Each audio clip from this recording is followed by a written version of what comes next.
ओम शांति, ओम शांति, ओम शांति। आज बाबाको 18/5/2020 को साकार मुरली सारमा। मीठे बच्चे, तुम फिर से अपने ठिकाने पर पहुंच गए हो।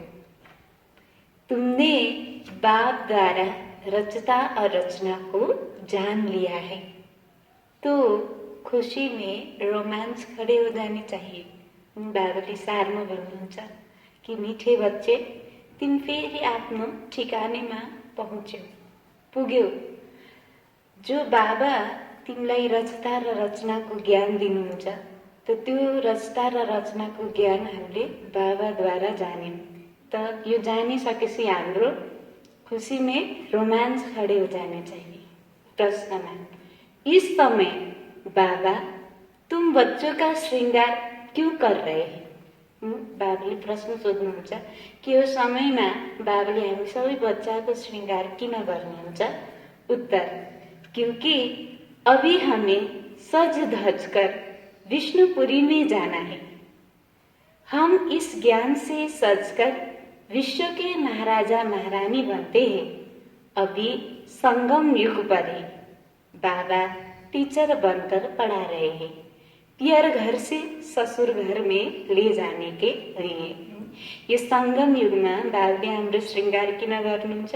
उत्तर भन्नुभयो, किनकि अहिले हामीहरूलाई सजाएर बाबाले विष्णुपुरी अर्थात् ससुर घर स्वर्ग लिएर जानुहुन्छ। हामीले ज्ञानदेखि सजेर विश्वको महाराजा महारानी बन्छ। अहिले संगम युगमा छौं। बाबाले हामीलाई टिचर बनेर पढाउनुहुन्छ, पियर घर परमधाम र सतयुगमा लिएर जानको लागि।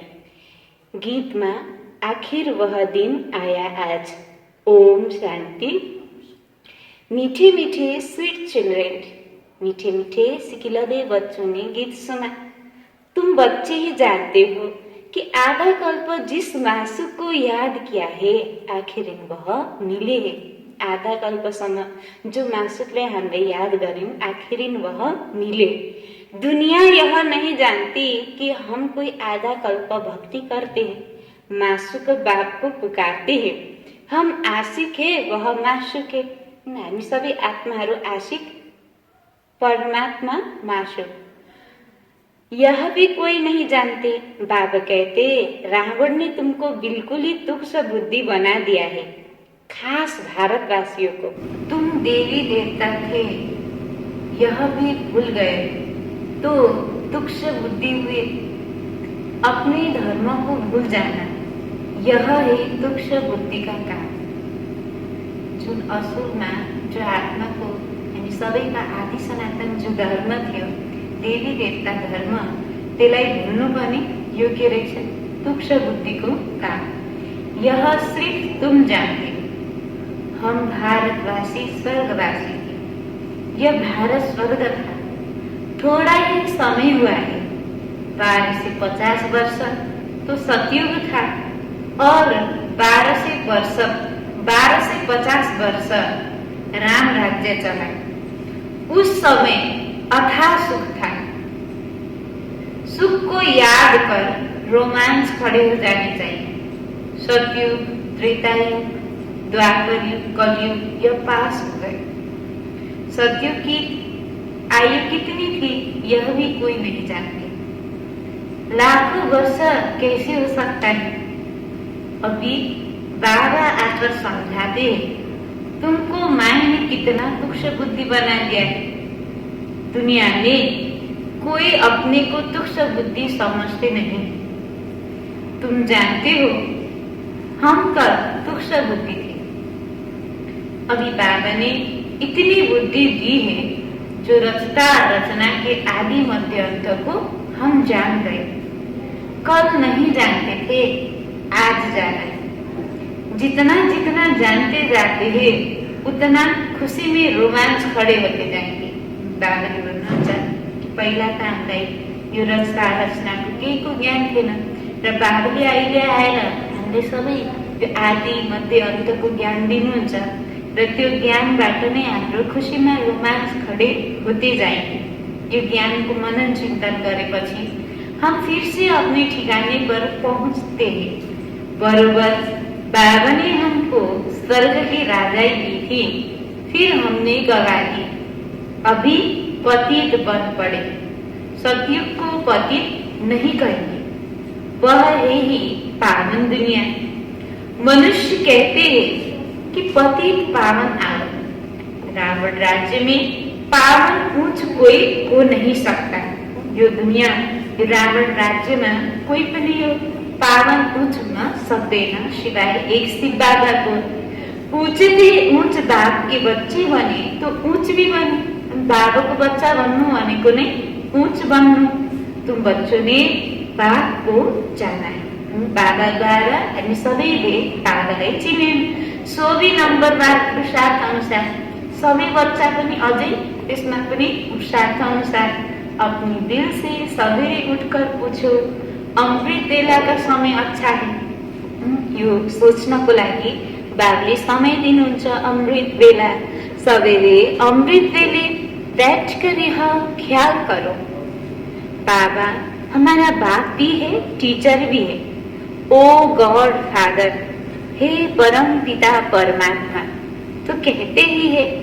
अभी तुम बच्चे जानते हो, जिसको याद करते हैं हे भगवान, अभी वह हमको मिला है।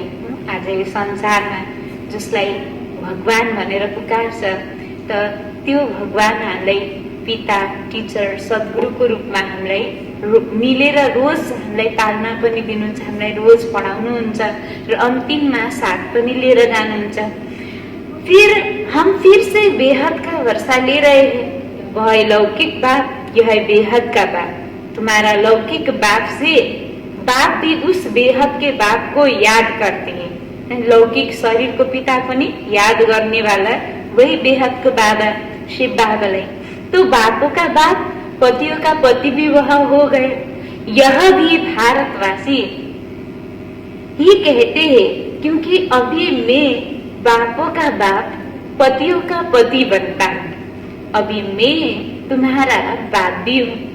तुम बच्चे जानते हो बाबा बाबा कहते रहते हो। अभी बाबा तुमको विष्णुपुरी ससुर घर ले जाते हैं। बाबले भन्नुहुन्छ कि मैले तिमीलाई अहिले कहाँ लिएर जान्छु? विष्णुपुरी सतयुग दुनियामा लिएर जान्छु, ससुर घरमा। यह है तुम्हारे बाप का घर। फिर ससुर घर जाएंगे। पहिला तो परमधाम हुँदै कहाँ जाने हो? ससुर घर सतयुग में। बच्चे जानते हैं हमको बहुत अच्छा श्रृंगारा जाता है। ज्ञान रत्नले बच्चालाई बाबले के भन्नुहुन्छ कि तिमीलाई एकदम राम्ररी मैले श्रृंगारी रहेको छु। अभी तुम पियर घर में हो ना। अहिले हामी सबै कहाँ छौं? पियर घर में। तुमको पढ़ाया भी जाता है। तुम इस ज्ञान से सजकर विश्व के महाराजा महारानी बनते हो। तुम यहाँ आए हो विश्व का मालिक बनने। तुम भारतवासी ही विश्व के मालिक थे जबकि सतयुग था। अभी तुम ऐसे नहीं कहेंगे हम विश्व के मालिक हैं। अभी तुम जानते हो भारत के मालिक कलयुगी है, हम तो संगम युगी है। अभी तुम जानते हो भारत के मालिक कलयुग है, हम तो अभी संगम युगी है। फिर हम सतयुग में सारे विश्व के मालिक बनेंगे। यह बातें तुम बच्चों की बुद्धि में आनी चाहिए। जानते हो विश्व की बादशाही देने वाला आया है। अभी संगम युग पर वह आए हैं। ज्ञानदाता एक ही बाप है। बाप के सिवाय किसी भी मनुष्य को ज्ञानदाता नहीं कहेंगे, क्योंकि बाप के पास ऐसा ज्ञान है जिससे विश्व की सद्गति होती है। बाबा को सिवाय अरू कोही पनि मनुष्यलाई ज्ञानदाता भनेर भन्न मिल्दैन, किनभने बाबासँग यस्तो ज्ञान छ जसबाट आज यो सारा मनुष्यको के हुन्छ? सद्गति हुन्छ। मनुष्यको मात्रै नभएर मनुष्यको साथसाथै यो सारा विश्वको पनि के हुन्छ? सद्गति हुन्छ। तत्व सहित सबकी सद्गति हो जाती है। मनुष्य के पास सद्गति का ज्ञान है नहीं। इस समय सारी दुनिया तत्व सहित तमो प्रधान है। इसमें रहने वाले भी तमो प्रधान, नई दुनिया है ही सत्य। उसमें रहने वाले भी देवता थे, फिर रावण ने जीत लिया। अब फिर बाबा आया हुआ है। तुम बच्चे कहते हो हम जाते हैं बाप दादा के पास। बाबा हमको दादा द्वारा स्वर्ग की बादशाही का वर्षा देंगे। बाप तो स्वर्ग की बादशाही देंगे और क्या देंगे? बाबली दिने तो स्वर्ग को बादशाही और के दिन हुन्छ बाबली। तुम बच्चों को बुद्धि में यह तो आना चाहिए ना, परंतु माया भुला देती है। बाबली भन्नुहुन्छ फेरि मायाले के गरिदिन्छ कि बाबाको जो वर्षा छ त्यसलाई के गरिदिन्छ, मायाले बुद्धिदेखि भुलाइदिन्छ। स्थायी खुशी रहने नहीं देती र वर्षा को याद गरे तो खुशी हुन्छ, तो खुशी रहना दिँदैन माया। जो अच्छी रीति पढ़ेंगे पढ़ाएंगे वही उच्च पद पाएंगे। गाय भी जाता है सेकंड में जीवन मुक्ति। पहचानना एक ही बात चाहिए ना, सभी आत्माओं का बाप एक है। वह सभी आत्मा का बाप आया हुआ है, परंतु सब तो मिल भी नहीं सकेंगे, इम्पोसिबल है। सबैले यो मिल्ने, सबैले पहचान्ने यो त एकदम इम्पोसिबल। बाबले भन्नुहुन्छ बाबा तो पढ़ाने आते, तुम भी टीचर्स हो। कहा भी जाता है ना गीता पाठशाला, ये अक्षर भी कॉमन है। कहते हैं कृष्ण ने गीता सुनाई, अब यह कृष्ण की तो पाठशाला है नहीं, कृष्ण की आत्मा पढ़ रही है। सतयुग में कोई गीता पाठशाला में पढ़ते पढ़ाते क्या? बाबले सोध्दै हुनुहुन्छ सतयुगमा यस्तो गीता पाठशाला आफूले पनि पढ्ने अरूलाई पनि पढाउने हुन्छ र? सोध्दै हुनुहुन्छ। कृष्ण तो हुआ ही है सतयुग में, फिर 84 जन्म लेते हैं, एक भी शरीर दूसरे से मिल न सके। आज यो संसारमा एउटाको चेहरा अथवा एउटाको शरीर दूसरासँग मिल्न सक्दैन। ड्रामा प्लान अनुसार हरेक आत्मा में अपना पाठ 84 जन्म का भरा हुआ है। एक सेकंड ना मिले दूसरे से, 5000 वर्ष तुम पाठ बजाते हो, एक सेकंड का पाठ दूसरे सेकंड से मिल ना सके। कितनी समझ की बात है। ड्रामा है ना, पाठ रिपीट होता जाता है। बाकी वह शास्त्र अभी सब है भक्ति मार्ग के। आधा कल्प भक्ति चलती है, फिर सर्व को सदगति में आकर देता। तुम जानते हो 5000 वर्ष पहले रावण राज्य करते थे। 5000 वर्ष पहले राज्य करते थे। तुम जानते हो 5000 वर्ष पहले राज्य करते थे, सदगति में थे, दुख का नाम निशान नहीं था। अभी तो दुख ही दुख है। इसको दुख धाम कहा जाता है। शांति धाम, सुख धाम और दुख धाम। भारतवासियों को आकर सुख धाम का रास्ता बताता हूँ। कल्प कल्प फिर हमको आना पड़ता है। अनेक बार आया हूँ, आता रहूंगा। इसकी एंड नहीं हो सकती, इसको कहीं पनि अंत होना सक्दैन। तुम चक्र लगाकर दुख धाम में आते हो, फिर मुझे आना पड़ता है। अभी तुमको स्मृति आई है 84 जन्म के चक्र की। अभी बाबा को रचता कहा जाता है। ऐसे नहीं ड्रामा का कोई भी रचता नहीं। रचता अर्थात इस समय सतयुग को आकर रचते हैं। सतयुग में जिन्हों का राज्य था फिर गवाया, उन्हों को ही बैठ पढ़ाता हूँ। बच्चों को एडॉप्ट करते हैं। तुम मेरे बच्चे हो ना, तुमको कोई साधु संत आदि नहीं पढ़ाते। पढ़ाने वाला एक ही बात है जिसको सब याद करते हैं। याद जिसको करते हैं जरूर कभी आएंगे भी ना। यह भी किसको समझ नहीं कि याद क्यों करते हैं। यो पनि अझै कसैलाई समझ छैन, बुद्धि छैन कि यो ज्ञान पनि छैन कि याद किन गरिन्छ शिव बाबालाई। तो जरूर पतित पावन बाबा आते हैं। क्राइस्ट को ऐसे नहीं कहेंगे कि फिर से आओ। वो समझते हैं लीन हो गया, फिर आने की बात नहीं। यह फिर भी पतित पावन को करते हैं। याद फिर भी पतित पावन को करते हैं। हम आत्माओं को फिर से वर्षा दो। अभी तुम बच्चों को स्मृति आई, बाबा आया हुआ है, नई दुनिया की स्थापना करेंगे। वह फिर से अपने समय पर रजो तमो में ही आएंगे।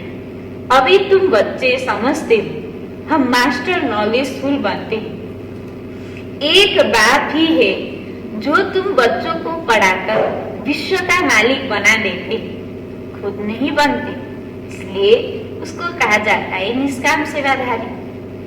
मनुष्य कहते हैं हम फल की आस नहीं रखते, निष्काम सेवा करते, परंतु ऐसा कोई होता नहीं। आज संसार में निष्काम सेवा करने सिवाय भगवान को और कोई पनि छैन, परंतु ऐसा होता नहीं।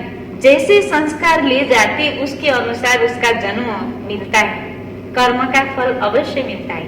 सन्यासी भी पूर्ण जन्म गृहस्थियों के पास लेते हैं, फिर संस्कार अनुसार सन्यास धर्म में चले जाते।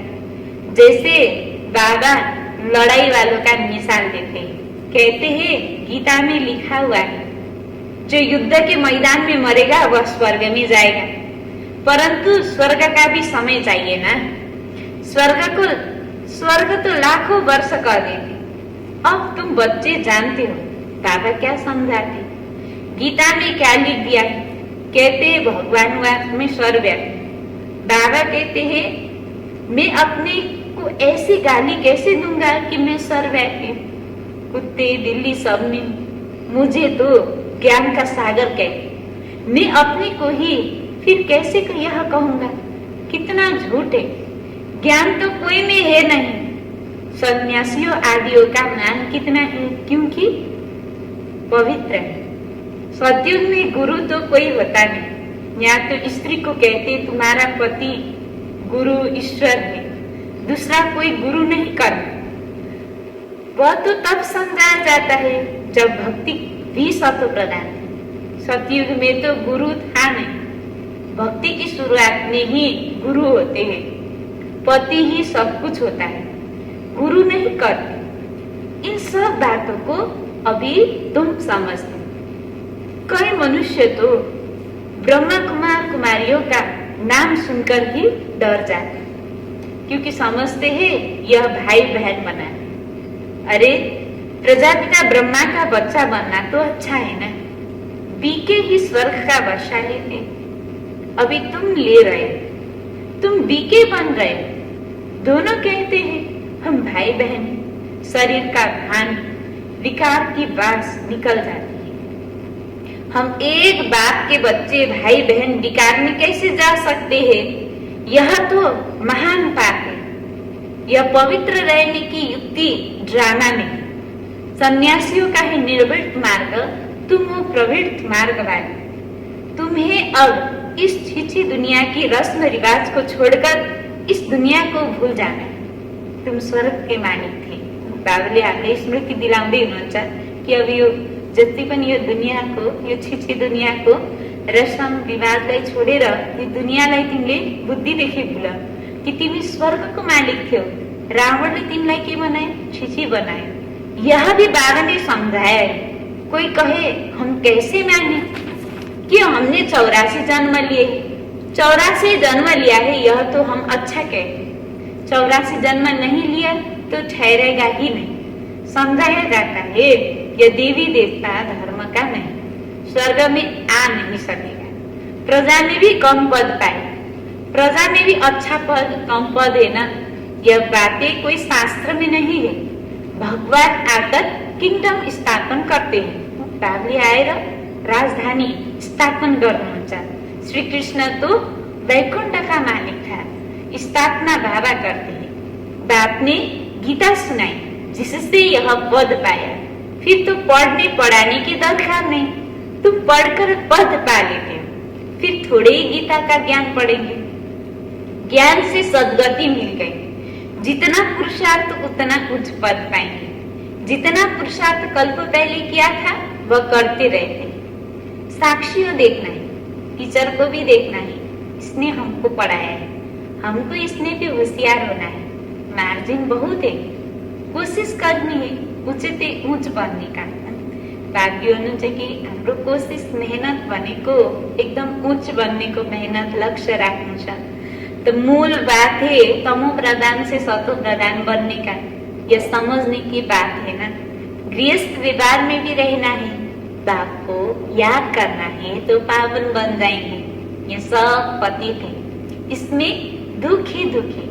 सुख का राज्य कब था ये किसको भी पता नहीं। दुख में कहते, हे भगवान, हे राम, यह दुख क्यों दिया? अब भगवान तो किसको दुख देता नहीं, रावण दुख देता है। अभी तुम जानते हो हमारे राज्य में और कोई धर्म नहीं होगा, फिर बाद में और धर्म आ जाएंगे। तुम भल कहाँ भी जाओ, पढ़ाई साथ है, मन मना भव का लक्ष्य तो मिला है। बाप को याद करो, बाप से हम स्वर्ग का वर्षा ले रहे हैं, यह भी याद नहीं कर सकते, यह याद पक्की चाहिए तो फिर अंतमति सुगति हो जाएगी। बापले भन्नुहुन्छ कि बाबाबाट हामीले यत्रो स्वर्गको वर्षा मिलिरहेको छ अथवा मिल्दैछ, जब यो याद हुन्छ भनेपछि बाबुले हुन्छ यो याद पक्की भयो भने हाम्रो अंतमति सुगति हो जाएगी। अच्छा, मीठे मीठे सिकिलंदे बच्चों प्रति माता पिता बाप दादा का याद प्यार और गुड मॉर्निंग। रूहानी बाप की रूहानी बच्चों को नमस्ते। हम रूहानी बच्चों की रूहानी बाप को याद प्यार और गुड मॉर्निंग, नमस्ते नमस्ते। धारणा के लिए मुख्य स्थान पहले पोइन्टमा बाबुले भन्नुहुन्छ, सबेरे सबेरे अमृत बेले उठ ख्याल करना है। सबेरे अमृत बेला उठेर ख्याल गर, विचार गर, मनन चिंतन गर्नु छ कि बाबा हमारा बाप भी है, टीचर भी है। बाबा हमारा बाप भी है, टीचर भी है। अभी बाबा आया है हमारा ज्ञान रत्नों से श्रृंगार करने। बाबा आउनुभएको छ हामीलाई ज्ञान रत्नोले श्रृंगार्नको लागि। वह बापों का बाप, पतियों का पति है। ऐसे ख्याल करते अपार खुशी का अनुभव करना है। बाबले भन्नुहुन्छ के ख्याल गर्ने कि वह बाप हमारा बापों का बाप, पतियों का पति है। ऐसे ख्याल करते अपार खुशी का अनुभव करना है। दूसरों हरेक के पुरुषार्थ को साक्षी होकर देखना है। उच्च पद की मार्जिन है, इसलिए तमो प्रधान से सतो प्रधान बनना है। हरेक को पुरुषार्थलाई साक्षी भएर देख्नु छ त उच्च पदको लागि अझै के छ, मार्जिन छ। तमो प्रधानदेखि सतो प्रधान बन्नेको पनि मेहनत गर्नु छ। वरदानमा संगम युग पर प्रत्यक्ष फल द्वारा शक्तिशाली बनने वाले तथा समर्थ आत्मा भव। विस्तार में संगम युग पर जो आत्मा है बेहद सेवा के निमित्त बनती है, उन्हें निमित्त बनने का प्रत्यक्ष फल शक्ति की प्राप्ति होती है। इस संगम युग में जो आत्मा यो बेहद सेवा को निमित्त बनेको छ, जो भगवान को जो यो बेहद सेवा को लागि जो निमित्त बनेको छ, त्यो निमित्त बनेको प्रत्यक्ष फल त्यो उसलाई त्यो आत्मालाई प्रत्यक्ष फल के मिल्छ, शक्ति को प्राप्ति। यह प्रत्यक्ष फल ही श्रेष्ठ युग का फल है। ऐसे फल खाने वाले शक्तिशाली आत्मा किसी भी परिस्थिति के ऊपर सहज ही विजयी पा लेते हैं। वह समर्थ बाप के साथ होने के कारण व्यर्थ से सहज मुक्ति हो जाती है। समर्थ बाप को सदा साथ होने को कारण व्यर्थबाट सजिलैसँग मुक्ति हुन सक्छ। जहरीले सांप समान परिस्थिति पर भी उनकी विजय हो जाती है। इसलिए यादगार में दिखाते श्री कृष्ण ने सर्प के सिर पर डांस किया। बाबले भन्नुहुन्छ कि संगम युगमा जो हामी सबै आत्माहरू बेहद सेवाको लागि जो पनि निमित्त बनेका छौं, त्यो निमित्त बन्नेको प्रत्यक्ष फल भनेको अहिले हामीलाई के मिल्छ, शक्तिको प्राप्ति हुन्छ। र प्रत्यक्ष फल भनेको श्रेष्ठ युगको फल हो।